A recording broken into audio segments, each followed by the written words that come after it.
We want to get sort of your opinion, behind the scenes look at what a coach deals with for the first day of camp, namely Craig Berube, his first camp behind the bench. You've been in that position before. What do you want to see? What are you looking for if you're Berube? Well, you want to establish what your beliefs are right off the bat. And I think it's like anything else. You want to step on them early if they don't come into, you want to be disciplined. If they don't do what you want to do, even if you're an 8 to 10 year veteran and they're like, just say blowing the whistle to come into the circle.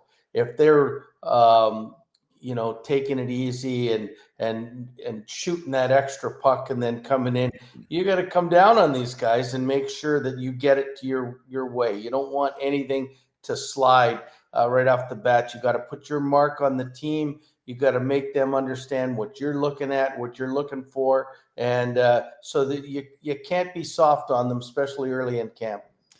Yeah, I was going to say I'm coaching Pee Wee right now, Bruce, and I'm getting ready for a season, and you're thinking about what meetings do I have? Do I have meetings with the parents, which I consider like the media in minor hockey? They're always an outside distraction. But do you come in, do you try to like dump your whole philosophy right away, or do you kind of sprinkle it in as you go? Or like, what was your, philosophy as far as this is a new group, a new city, everything's brand new? Do you kind of temper yourself as far as what you want to accomplish, or how do you go about that? Well, I think the main points you want to get across, right away, the discipline part and how you want it. But you don't, it's like anything else. You don't want to throw 40 ideas at them in one day because they will retain nothing. When I coached, I would put 4 points on the board at the most, because if I started talking about more than 4 points, and usually the fourth one was just a motivational one. And even though there's so much more you want to go, and when you start going into it, you go at home, when you're done, you're going, oh, I got to go over this, I got to go over that, or go over that. If you do it all at once, they remember nothing. So to me, it's get the main things down right, and then sprinkle everything else in afterwards. So, on a daily basis, that's why, I always had my coaches there 21 days before camp, and we would go over everything every day to make sure that the most important thing was that we knew what we were talking about, that they believed that we knew what we were talking about. And if you can get them, like, the last thing you want to do is have the guy come in and after day 2, they're going out and having a Diet Coke and a meal and saying, hey, listen, this guy knows nothing. What's going on? You got to make them believe that I can't wait for the season. This is going to be great. It's going to be different. It's going to be recharged. And that's the way you want them to think. So, Gabby, I'm curious, as a coach, how much of your roster is set before camp even starts, or does it differ from situation to situation? Obviously, we got some things to play out in this market. Very busy roster right now, lots of personnel, but does it differ from team to team?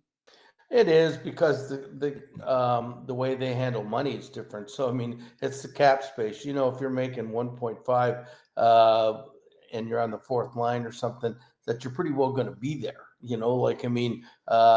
If you've got 12 one-way contracts up forward, there's a good chance that those 12 forwards are going to be on the team. The same with the defense.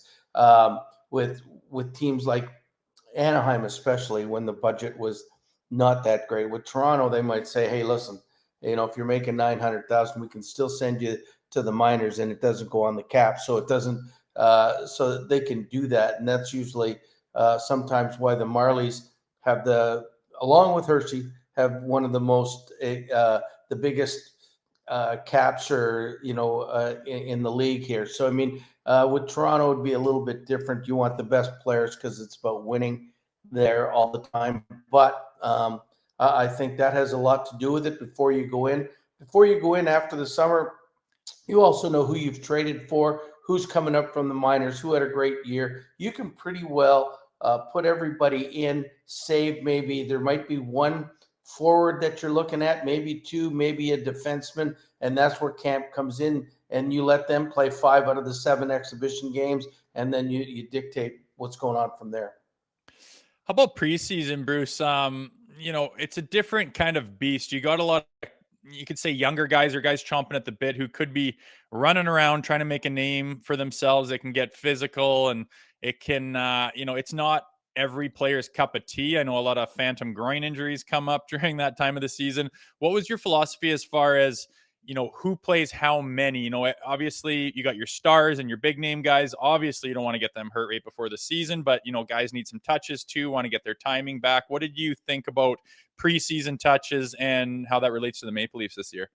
Yeah, to me, I always, probably after my second year, would ask the veterans, what does it need for you to get ready for game one? Because that's the most important thing. Just be ready to make you in the best position to be in game one. What does that take you? Now, I wouldn't tell them what games I'm playing them in, but if Alex Ovechkin said, "Hey, coach, I need 3 games," it would probably be games 3, 5, and 7 if there were 7 preseason games, something like that. And usually, to those guys, you want your home lineups a lot stronger than your road lineups. That's the way it is, and because you want to appeal to your hometown crowd rather than the away crowd. But you do have to have at least 8 players in every lineup that have played either last year or played a minimum of 100 games in the NHL. You need those kind of veterans. But I would ask the players. I know I'm long-winded this morning, but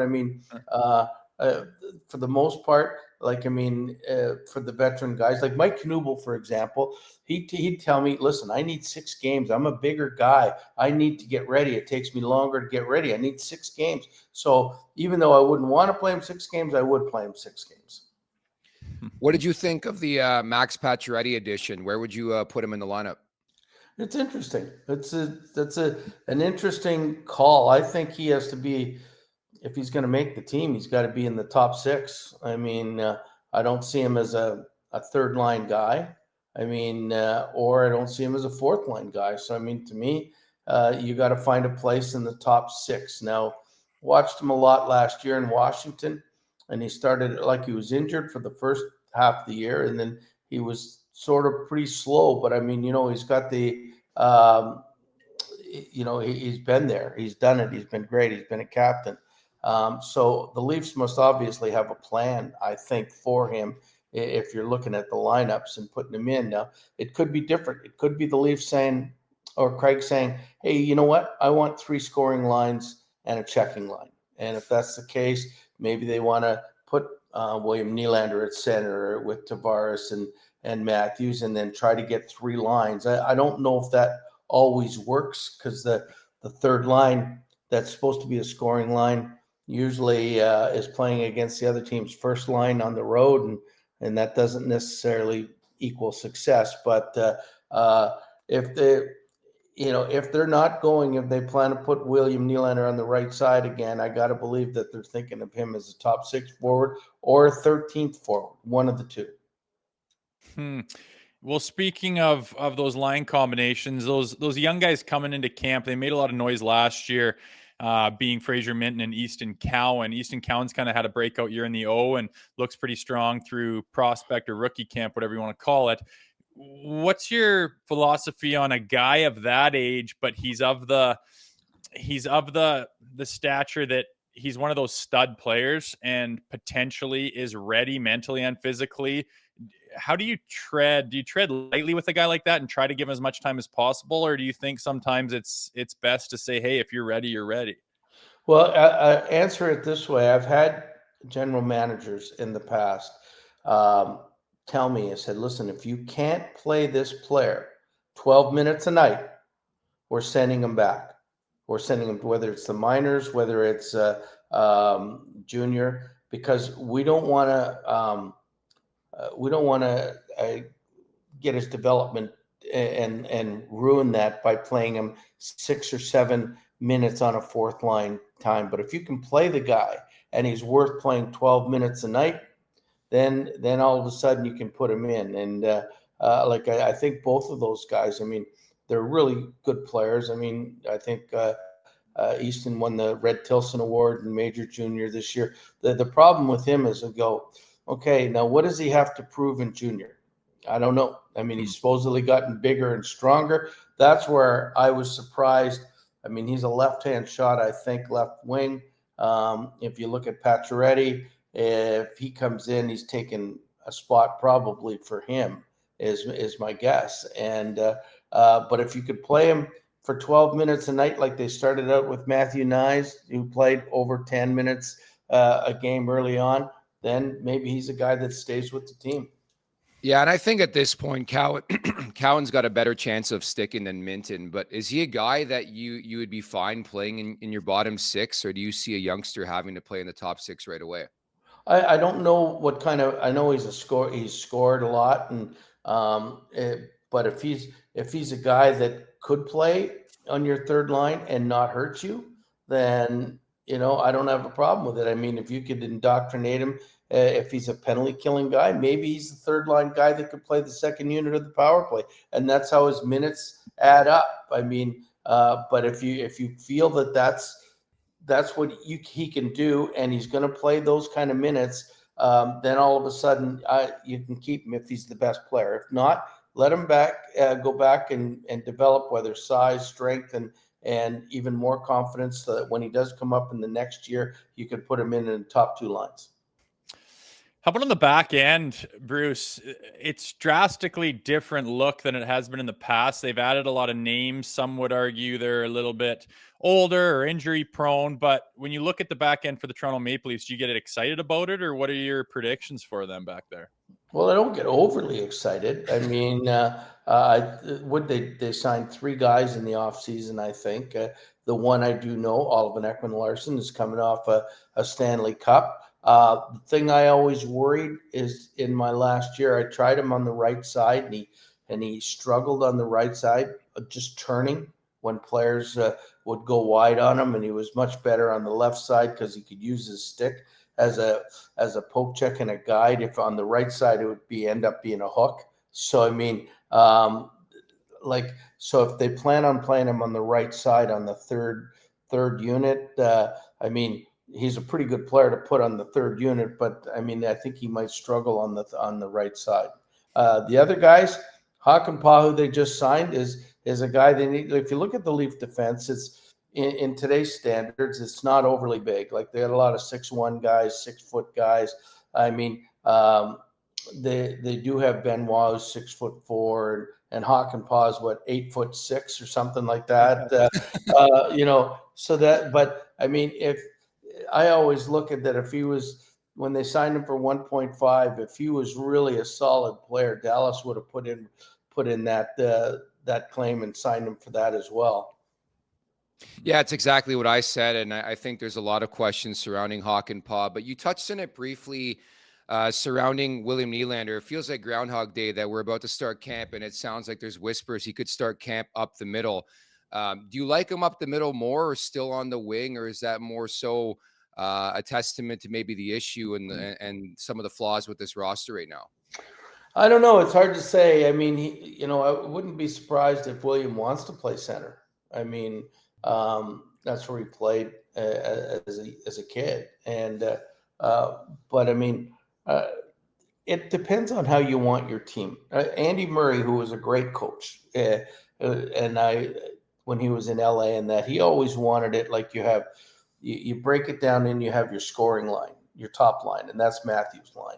Then you have your secondary line, your secondary scoring line, which is a better checking line. Then you have a third line, which is your checking scoring line. You could play them against anybody else, but they're still going to get some goals. And your fourth line was always your energy line.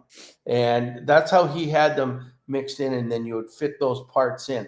So if the Leafs want to do it that way, then they'd put Nylander on the wing. If they want to try to balance it with the Paciorettys of the world and say Tavares and Pacioretty and whomever, and then Nylander in the middle with whomever, and then you got Matthews and Marner and Nyes, and then and you got Domi on the left side with Nylander and whoever, whether it's Holberg or whomever you think.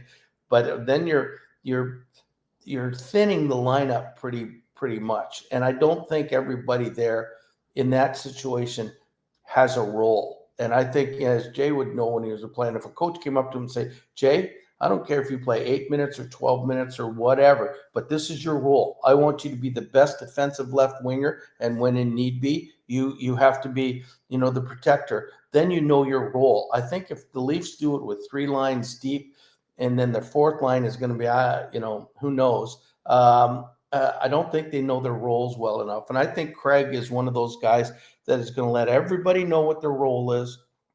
Everybody's going to understand exactly how much they play and how they're going to do it. And I think he is not going to be vague in any situation. And speaking of these combinations, Mark Savard's been hired to most likely, we assume, handle that power play. And if for people that were paying attention, it wasn't their defense, it wasn't their goaltenders that let them down in the playoffs again. It's they can't score a bloody goal. Their percentage on the power play this playoffs was atrocious. What do you think his angle is going to be as far as taking probably 2 units and trying to form something that works with these players? Yeah, again, it's the role of the units. What I found with the Leafs in the playoffs, everybody wanted the puck. Everybody wanted the goals. I mean, I look at the great power plays. Everybody has a role. I mean, you can look at Tampa's, and they have their net front presence. And if he scores a goal or whatever, it doesn't matter. But he's there to get in the goalie's eyes and everything else. In Toronto, I think everybody wanted the puck, so everybody's waiting to shoot the puck, but nobody's doing the things in the playoffs that they need to do to get the goal. And I think if they're going to put 2 units together, they've got to have everybody defined role. The only one that gets away with it is really Edmonton, because McDavid goes all over the ice and you just can't cover him. And so they make it so difficult for you. But I think in Toronto, they started out with a really good power play last year. And then I think people just got tired of listening to Guy Boucher and was on their own page. And I think that became a problem. Becomes very predictable, and that's been the story with this power play the last couple of years. I want you to put your Leafs cap on right now. You're a big-time fan. How are you feeling about this team entering the new season? Well,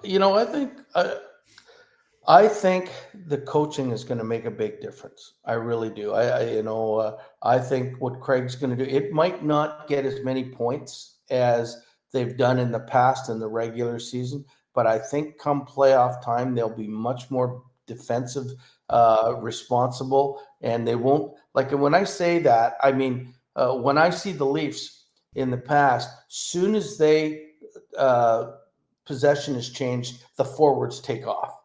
And I think they're going to be coming back to the middle to protecting the middle of the ice a little bit more, being more penalty playoff ready. Then all of a sudden, okay, let's change. You're not going to see 4 breakaways a night, I don't think, with the Leafs this year. But you're gonna see guys really defending hard and being strong on the puck and winning battles. And I think that's one of the things Craig does best. Make sure to check out more of our content right here on the Leafs Nation YouTube page. We got long form interviews, we got clips, we got epic rants by Jay Rosehill. We simply have it all. And don't forget, you can find out much more at theleafsnation.com. Thanks so much for watching.